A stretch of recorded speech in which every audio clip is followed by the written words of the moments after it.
cum faci tu vlogurile pe 05? Că eu am încercat să fac unul acum și nu se vede, nu mă văd în el. Fii atentă. Deci, ai nevoie de acest dispozitiv care este și baterie ecran de pe Temu. Îți pui magnetul.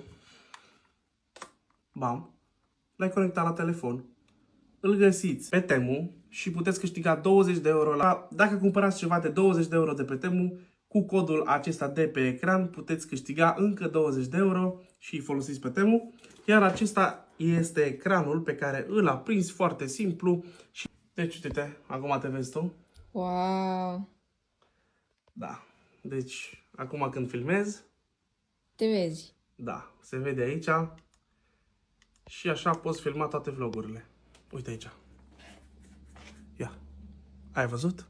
Am înțeles. Și așa se văd vlogurile exact cum le filmez eu. Intrați și folosiți acest cod pe bara de căutări înainte ca să cumpărați orice de pe Temu. Nu-l folosiți după. Intrați pe Temu.